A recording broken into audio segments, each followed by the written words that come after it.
Elite general knowledge में आपका एक बार फिर स्वागत है। आज हम एक और जानी मानी हस्ती के बारे में बात करने वाले हैं। आपने नाम जरूर सुना होगा, सद्गुरु या जग्गी वासुदेव। क्या कहें उन्हें, गॉडमैन, गुरु। अक्सर देखते हैं हम उन्हें, है ना, बड़े बड़े मंचों पर धर्म, अध्यात्म और कभी कभी तो विज्ञान और टेक्नोलॉजी पर भी बहस करते हुए। हाँ बिल्कुल, काफी प्रभावशाली उपस्थिति है उनकी। तो आज हम यही कोशिश करेंगे, जो भी जानकारी उपलब्ध है उसके आधार पर सद्गुरु की एक पूरी तस्वीर समझने की। उनका सफर कैसा रहा, क्या उन्होंने हासिल किया है, और हाँ, उनसे जुड़े विवाद क्या हैं। चलिए शुरू करते हैं फिर। तो सबसे पहले जग्गी वासुदेव का परिचय। जन्म हुआ 3 सितंबर 1957 मैसूर, कर्नाटक में। पिताजी थे नेत्र रोग विशेषज्ञ, मां गृहिणी। जानकारी बताती है कि बचपन में थोड़े विद्रोही किस्म के थे। अच्छा। हाँ, मोटरसाइकिल का शौक, एडवेंचर पसंद था। मैसूर यूनिवर्सिटी से इंग्लिश लिटरेचर में डिग्री ली, क्लास में सेकंड आए थे। ओके। और शुरुआती करियर तो आज की इमेज से बिल्कुल अलग था। एक कामयाब बिजनेसमैन थे वो। बिजनेसमैन, ये तो इंटरेस्टिंग है। हाँ, पहले पोल्ट्री फार्म खोला, वो काफी चला। फिर बिल्डर्स नाम की कंस्ट्रक्शन कंपनी शुरू की। आज जो हम देखते हैं उससे एकदम अलग। बिल्कुल, ये जानना जरूरी है उनकी कहानी समझने के लिए। फिर आया वो टर्निंग पॉइंट, 23 सितंबर 1982। सद्गुरु खुद बताते हैं कि मैसूर की चामुंडी पहाड़ी पर उन्हें एक गहरा आध्यात्मिक अनुभव हुआ। हाँ, वो अनुभव जिसके बारे में वो अक्सर बात करते हैं। हाँ, वो कहते हैं, मैं नहीं जानता था कि मैं क्या हूं और क्या नहीं। जो मैं था वो हर जगह फैल गया था। इसके बाद उन्होंने बिजनेस वगैरह सब छोड़ दिया और 1983 से योग सिखाना शुरू कर दिया। देखिए, ये जो बदलाव है, एक व्यवसायी से आध्यात्मिक गुरु बनने का, यही उनकी कहानी का केंद्र है। लेकिन कुछ स्रोत इस पर सवाल भी उठाते हैं। क्या सवाल? कि क्या ये वाकई अचानक हुआ, ज्ञानोदय था? हाँ। या फिर उस समय जो उनका बिजनेस शायद उतना अच्छा नहीं चल रहा था, तो क्या उन्होंने ये उभरते हुए आध्यात्मिक बाजार में एक मौका देखा? ये सवाल भी है। हाँ, ये एक विरोधाभास है जिस पर स्रोत इशारा करते हैं। एक सफल बिजनेसमैन की छवि और फिर अचानक ये आध्यात्मिक व्यक्तित्व। ये बदलाव कैसे हुआ, क्यों हुआ, ये समझना जरूरी है। खैर, इसके बाद 1992 में उन्होंने कोयम्बटूर के पास ईशा फाउंडेशन की स्थापना की। ईशा फाउंडेशन, हाँ। शुरू में योग क्लास होती थी, लेकिन फिर तेजी से ये फैला। शिक्षा, पर्यावरण, बड़े बड़े इवेंट्स। और 1994 में वेलियांगिरी पहाड़ियों के पास ईशा योग केंद्र बना। वो जो बड़ा सा आश्रम है। हाँ। सद्गुरु कहते हैं कि उन्हें ये जगह किसी रहस्यमय अनुभव से पता चली, बस पता चल गया कि यहीं बनाना है। और दिलचस्प बात यह है, जो जानकारी है, कि जमीन पर कदम रखने के सिर्फ 11 दिन में वो ईशा फाउंडेशन के नाम रजिस्टर हो गई, जबकि वो जमीन के मालिक, जो एक अमीर परिवार था, उन्हें बेचने की कोई जल्दी नहीं थी। 11 दिन में? ये तो काफी तेज है। हाँ, और ईशा का कामकाज, जैसा बताया जाता है, लगभग पूरी तरह वॉलंटियर्स पर निर्भर है। दुनिया भर में कहते हैं 1.1 करोड़ से ज्यादा वॉलंटियर्स हैं। 1.1 करोड़? हाँ, और उनका एक फेमस प्रोग्राम है इनर इंजीनियरिंग। उसकी फीस फॉर्मेट के हिसाब से 3,500 से लेकर 20,000 रुपए तक है। यहीं पर एक अहम सवाल खड़ा होता है ना, अगर संगठन मुख्य रूप से अवैतनिक, बिना सैलरी वाले वॉलंटियर्स पर चल रहा है, तो आध्यात्मिक बदलाव का वादा करने वाले प्रोग्राम्स की इतनी ज्यादा फीस क्यों? ये सोचने वाली बात है। और स्रोत बताते हैं कि रेवेन्यू काफी ज्यादा है। जैसे सिर्फ अमेरिका वाली ब्रांच ने 2022 में $40 मिलियन कमाए। $40 मिलियन? हाँ, और पैसा आता कहाँ से है? प्रोग्राम फीस, ईशा लाइफ के प्रोडक्ट्स बिकते हैं, बड़े इवेंट्स होते हैं, कुछ की तो कॉस्ट 50 लाख प्रति व्यक्ति तक बताई जाती है, और डोनेशंस। लेकिन स्रोत ये भी कहते हैं कि फाइनेंशियल ट्रांसपेरेंसी, पैसों के हिसाब किताब में पारदर्शिता की कमी है। अच्छा, और फिर वो आदि योगी शिव प्रतिमा भी है। हाँ, वो विशाल मूर्ति, 112 फुट ऊंची, गिनीज वर्ल्ड रिकॉर्ड है दुनिया की सबसे बड़ी बस्ट मूर्ति का। प्रधानमंत्री मोदी ने 2017 में उद्घाटन किया था। सद्गुरु कहते हैं कि ये योग विज्ञान की 112 आत्म रूपांतरण विधियों का प्रतीक है। लेकिन इस प्रतिमा से जुड़े विवाद भी हैं, जिन पर हम शायद आगे बात करेंगे। हाँ बिल्कुल। अब जरा सकारात्मक पहलू भी देख लें, जो जानकारी में है। सद्गुरु ने कई बड़े पर्यावरण अभियान चलाए। हाँ, जैसे रैली फॉर रिवर्स। बिल्कुल। 2017 में खुद 9,300 किलोमीटर ड्राइव किया, 16 राज्यों से गुजरे। दावा था कि 16.2 करोड़ लोग जुड़े। मकसद था नदियों के किनारे पेड़ लगाना। हाँ, लेकिन यहाँ ये भी देखना होगा कि जागरूकता तो बढ़ी, पर कुछ आलोचनाएं भी हुई। आलोचकों का कहना था कि सिर्फ पेड़ लगाना काफी नहीं है, नदियों की और भी समस्याएं हैं, जैसे प्रदूषण। सही बात है। फिर कावेरी कॉलिंग अभियान आया और 2022 में मिट्टी बचाओ यानी सेव सॉइल आंदोलन। उसके लिए तो उन्होंने 27 देशों में मोटरसाइकिल यात्रा की, WEF जैसे मंचों पर बात रखी। और हाँ, उससे पहले प्रोजेक्ट ग्रीन हैंड्स ने 2006 में एक दिन में सबसे ज्यादा पौधे लगाने का गिनीज रिकॉर्ड भी बनाया था। सामाजिक कामों की बात करें तो action for rural rejuvenation ARR programme है। दावा है कि दक्षिण भारत के 60-700 गांवों में 1.13 करोड़ लोगों तक पहुंचे हैं। इसमें 52 लाख मरीजों को मुफ्त इलाज देना भी शामिल है। और ईशा विद्या के तहत 9 स्कूल चल रहे हैं। 6400 से ज्यादा ग्रामीण बच्चों को कम फीस पर शिक्षा मिलती है, जिनमें से 64% को पूरी स्कॉलरशिप। ये तो अच्छे काम है। उनका वैश्विक प्रभाव भी बहुत है। UN, UNESCO, World Economic Forum, World Bank, UK House of Lords, Oxford, Stanford, Harvard, Yale, MIT सब जगह भाषण दिए हैं। हाँ, लिस्ट तो लंबी है। उनकी किताबें inner engineering, Karma New York times best seller रही हैं और 2017 में भारत सरकार ने पद्म विभूषण दिया, जो देश का दूसरा सबसे बड़ा नागरिक सम्मान है। देखिए, इन सब उपलब्धियों से उन्हें एक तरह की वैधता मिलती है, प्रभाव बनता है, और स्रोत ये भी इशारा करते हैं कि शायद यही प्रभाव कुछ दूसरी संदिग्ध गतिविधियों को जांच से बचाने में मदद करता है। तो ये एक जटिल तस्वीर है, जहां एक तरफ वास्तविक अच्छे काम है, वहीं दूसरी तरफ वो शायद कुछ विवादास्पद चीजों पर पर्दा डालने का काम भी करते हैं। चलिए अब बात करते हैं उन विवादों और आलोचनाओं की, जिनका जिक्र हमारे स्रोतों में है। यहां से मामला और पेचीदा हो जाता है। इस तरह की जानकारीपूर्ण चर्चाएं पाते रहने के लिए चैनल को सब्सक्राइब करना ना भूलें और इस वीडियो को लाइक और शेयर भी करें। तो सबसे पहले उनकी पत्नी विजया कुमारी, जिन्हें विज्जी कहते थे, उनकी मृत्यु से जुड़ा मामला। हाँ, ये 1997 की घटना है। 23 जनवरी 1997। ईशा फाउंडेशन का कहना है कि विज्जी ने महासमाधि ली, मतलब योगी का अपनी इच्छा से शरीर त्यागना। सद्गुरु कहते हैं कि विज्जी ने पहले भी कई लोगों से ऐसा करने की इच्छा जताई थी और उनकी मृत्यु के अगले ही दिन अंतिम संस्कार कर दिया गया। लेकिन मामला यहीं खत्म नहीं हुआ। 8 महीने बाद विज्जी के पिता ने पुलिस में हत्या का आरोप लगाते हुए शिकायत दर्ज कराई। हत्या का आरोप? हाँ, और आरोप गंभीर थे। परिवार ने पोस्टमार्टम मांगा था, लेकिन जल्दबाजी में दाह संस्कार हो गया तो वो हो नहीं पाया। ये भी आरोप था कि विज्जी ने अपने माता पिता से सद्गुरु के कथित अफेयर्स की शिकायत की थी, जिसकी पुलिस ने कथित तौर पर जांच नहीं की। उन्हें जबरन नींद की गोलियां देने के आरोप भी थे। और जानकारी के अनुसार आश्रम के डॉक्टर ने मौत का कारण हार्ट अटैक बताया था, जो महासमाधि के दावे से बिल्कुल अलग है। आखिर में सबूत न होने की वजह से पुलिस ने केस अनडिटेक्टेड यानी पता नहीं चला कहकर बंद कर दिया। जाहिर है दाह संस्कार से सबूत नष्ट हो चुके थे। स्रोत इस बात पर जोर देते हैं कि 28 साल बाद भी ये सवाल अपनी जगह हैं। इतनी जल्दी दाह संस्कार क्यों? आरोपों की पूरी जांच क्यों नहीं हुई? डॉक्टर की रिपोर्ट और महासमाधि का दावा, ये दोनों बातें एक साथ कैसे सच हो सकती हैं? ये सवाल आज भी है। ये वाकई गंभीर सवाल है। अच्छा, अगला विवाद है छद्म विज्ञान यानी स्यूडो साइंस को बढ़ावा देने के आरोपों का। हाँ, इसके कई उदाहरण दिए गए हैं। जैसे पारा यानी मर्क्यूरी, जो एक जहरीली धातु है, उसे हाथ में पकड़कर ठोस बनाने या एनर्जाइज करने का दावा। ये तो केमिस्ट्री के नियमों के खिलाफ है ही, सेहत के लिए भी खतरनाक है।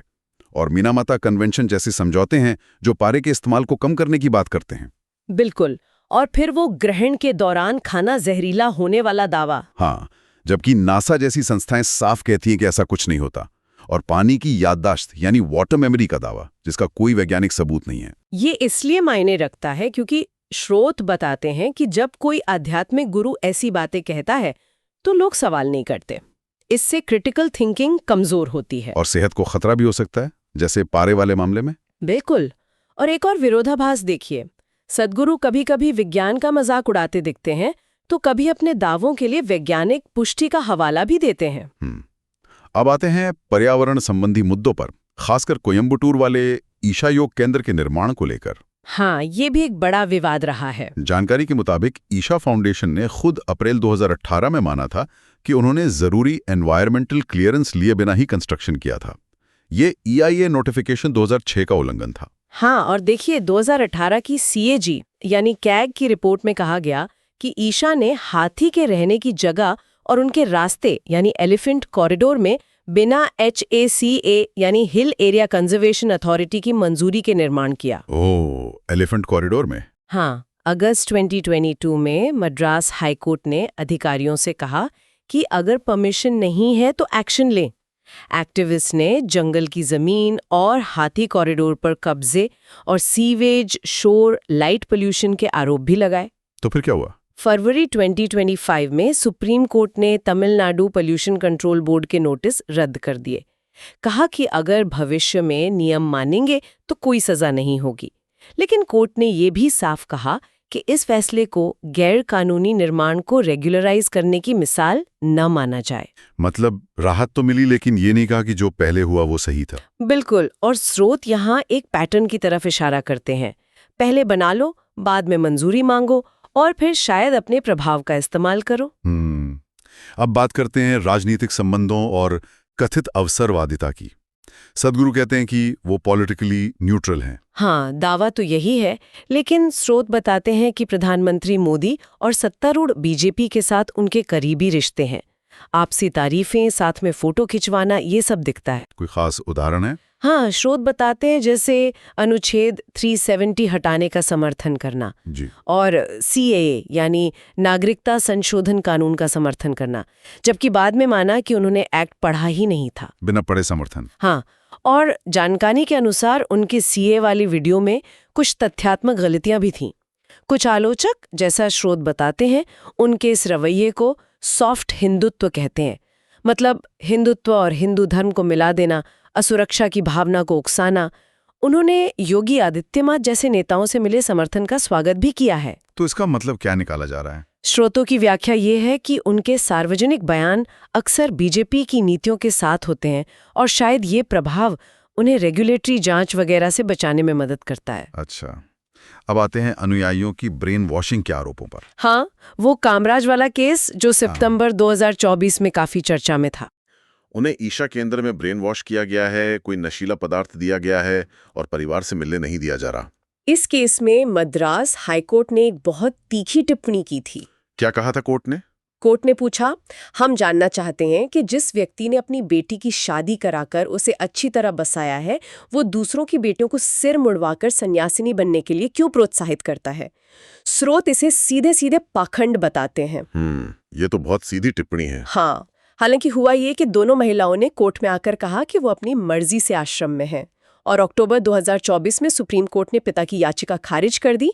कहा कि वयस्क अपनी मर्जी से कहीं भी रह सकते हैं। तो केस तो खत्म हो गया? केस खत्म हो गया, लेकिन स्रोत कहते हैं कि इससे वो चिंताएं दूर नहीं होती जो कई परिवारों ने बताई हैं। सवाल उठते हैं आश्रम में इस्तेमाल होने वाली मनोवैज्ञानिक तकनीकों पर। सद्गुरु की अपनी बेटी का जीवन पारंपरिक है, जबकि दूसरों को, खासकर महिलाओं को, संन्यास या फुल टाइम सेवा के लिए प्रोत्साहित किया जाता है। ये असंगति क्यों? और कुछ दूसरे लंबित मामलों का भी जिक्र है, जिनमें POCSO एक्ट के तहत लगे आरोप भी शामिल हैं। ओह, PSO के आरोप भी? हाँ, स्रोत इसका उल्लेख करते हैं, तो मामला सिर्फ एक केस खारिज होने से कहीं ज्यादा गहरा है। अब बात करते हैं लाइफस्टाइल और पाखंड के आरोपों की। सद्गुरु अक्सर वैराग्य की बात करते हैं। हाँ, इनर पीस, डिटैचमेंट। लेकिन स्रोत बताते हैं कि उनकी खुद की लाइफस्टाइल काफी लग्जूरियस है। महंगी बाइक्स, BMW के 1600 GT, डुकाटी मल्टीस्ट्राडा, महंगी कारें, Mercedes G63 AMG, land rover defender V8। स्रोत कहते हैं कि ये सिर्फ महंगी चीजें रखने की बात नहीं है, ये एक तरह की कॉग्निटिव डिसोनेंस है, मतलब सोच और अमल में फर्क। कैसे? एक तरफ आप इनर इंजीनियरिंग जैसे प्रोग्राम के लिए हजारों रुपए ले रहे हैं, जो वैराग्य सिखाने का दावा करता है।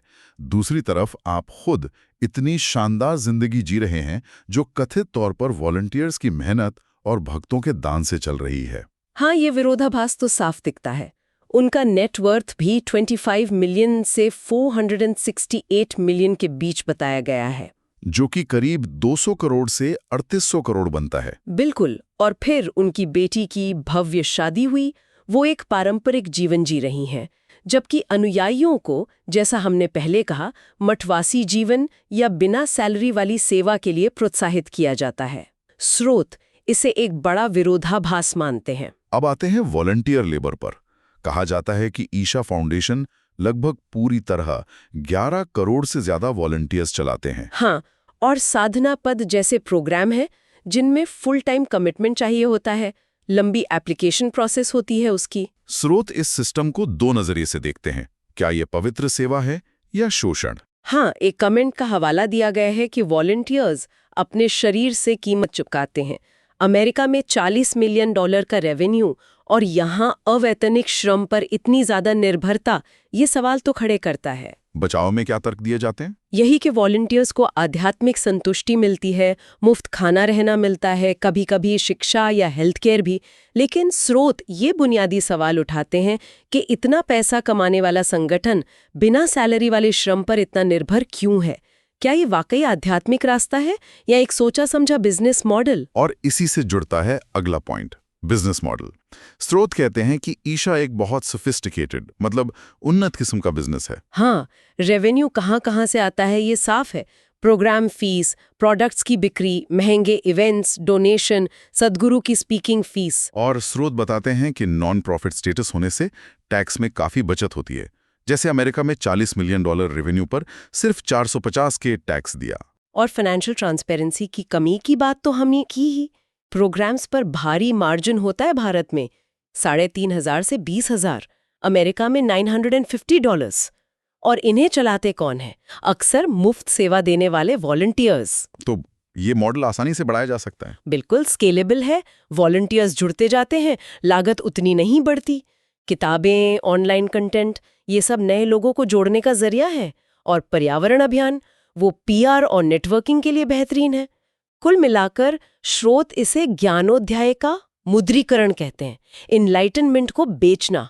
तो इन सब बातों का निचोड़ क्या निकलता है? स्रोत एक बहुत ही जटिल तस्वीर पेश करते हैं। हाँ, बिल्कुल। एक तरफ सद्गुरु की वाकई बड़ी उपलब्धियां हैं, पर्यावरण के लिए काम, बड़े पैमाने पर सामाजिक कार्य, दुनिया भर में भारत की आध्यात्मिक परंपराओं को ले जाना। और दूसरी तरफ गंभीर विवाद हैं, अनुत्तरित सवाल हैं। उनकी पत्नी की मौत की परिस्थितियां, छद्म विज्ञान के दावे, पर्यावरण नियमों के उल्लंघन के आरोप, राजनीतिक झुकाव, पैसों के मामले में अपारदर्शिता, उनकी अपनी जीवन शैली और उपदेशों में विरोधाभास, और ये जो वॉलंटियर सिस्टम है उसके नैतिक पहलू। तो स्रोत का निष्कर्ष क्या लगता है आपको? स्रोत उन्हें आध्यात्मिक बाजार के एक असाधारण कामयाब उद्यमी के तौर पर देखते हैं। उन्होंने आज के समाज में लोगों की जो जरूरत है, अर्थ की, उद्देश्य की, उसे पहचाना और उसे पूरा करने के लिए एक बहुत प्रभावी मॉडल बनाया। स्रोत कहते हैं कि सद्गुरु की कहानी ने कई चीजें साफ की हैं, जैसे आध्यात्मिक अनुभवों का एक बड़ा बाजार है, पर्सनल ब्रांडिंग की ताकत कितनी ज्यादा है, शायद पारंपरिक गुरु शिष्य परंपरा से भी ज्यादा। आध्यात्मिकता के जरिए राजनीतिक पहुंच बनाई जा सकती है, वॉलंटियर इकोनॉमी कितनी एफिशिएंट हो सकती है, प्रभाव के जरिए कानूनी या रेगुलेटरी मामलों में छूट मिल सकती है। और वो गुरु विरोधाभास, लोग ऐसा गुरु चाहते हैं जो कहे कि आपको गुरु की जरूरत नहीं है, रहस्य कैसे बनाया जाता है और विरोधाभासों के साथ कैसे आराम से रहा जा सकता है, ये सब मिलकर जैसे एक आधुनिक आध्यात्मिक साम्राज्य बनाने का फॉर्मूला बन गया है। और जानकारी के अनुसार जो मूल समस्या है वो उनके उपदेशों और उनके खुद के अमल या संगठन के काम करने के तरीके के बीच एक लगातार दिखने वाला विरोधाभास है। हाँ, स्रोत साधकों और आलोचकों दोनों के लिए एक संतुलित नजरिया रखने की बात करते हैं। अगर किसी को किसी ऐसे सिस्टम से भी कुछ अच्छा मिला है जिसमें कमियां हैं, तो वो अनुभव गलत नहीं है, लेकिन आंख बंद करके भक्ति करना खतरनाक हो सकता है। और दूसरी तरफ इस पूरी चीज को सिर्फ फ्रॉड कहकर खारिज कर देना भी सही नहीं है। ऐसा करने से हम ये समझने से चूक जाएंगे कि इतना लोकप्रिय क्यों है, इसके पीछे क्या सामाजिक और मनोवैज्ञानिक कारण है। इन स्रोतों से एक आखिरी दिलचस्प विचार ये निकलता है कि शायद सद्गुरु की अनजाने में दी गई सबसे बड़ी सीख आत्मनिर्भरता है, आध्यात्मिक विकास के लिए खुद पर निर्भर होना। वो कैसे? उन्होंने कथित तौर पर अपनी बेटी को सलाह दी थी, कभी किसी को अपने से ऊपर मत समझो। स्रोत कहते हैं कि शायद यही सलाह उनके अनुयायियों और देखने वालों को खुद सद्गुरु पर भी लागू करनी चाहिए। साफ नजरों से देखो, सवाल पूछो और अपनी समझ पर भरोसा रखो। वाकई ये एक बहुत उलझी हुई बहुस्तरी तस्वीर है। स्रोत सद्गुरु को एक ऐसे व्यक्ति के तौर पर दिखाते हैं जिनकी उपलब्धियां जितनी बड़ी हैं उतनी ही गंभीर उनसे जुड़े विवाद भी हैं। हाँ, और ये पूरी पड़ताल हमें सोचने पर मजबूर करती है। आधुनिक आध्यात्मिकता क्या है, प्रभाव का क्या मतलब है, और सेवा और व्यवसाय के बीच की जो महीन रेखा है वो कहाँ है? इससे एक अहम सवाल खड़ा होता है। क्या सवाल? स्रोतों में आत्मनिर्भरता की जो बात कही गई उसी पर सोचते हुए, अगर करिश्मा, बेहतरीन ब्रांडिंग और मैनेजमेंट स्किल्स से एक इंसान के चारों ओर इतना बड़ा आध्यात्मिक साम्राज्य खड़ा हो सकता है, तो ये हमारे समाज के बारे में क्या बताता है? हम सब जो अर्थ और उद्देश्य ढूंढ रहे हैं उसके बारे में क्या? और कोई व्यक्ति ये कैसे सुनिश्चित करे कि उसकी ये खोज उसकी अपनी रहे, सच्ची रहे, न कि किसी और के बड़े से एम्पायर का हिस्सा बन जाए? निश्चित रूप से सोचने के लिए बहुत कुछ है। इस गहरी पड़ताल में हमारे साथ जुड़ने के लिए धन्यवाद। और हाँ, एक बार फिर याद दिला दें, ऐसी ही जानकारी भरी चर्चाओं के लिए एलीट जनरल नॉलेज को सब्सक्राइब करें, लाइक करें और शेयर करें। सूचित रहें, जिज्ञासु बने रहें।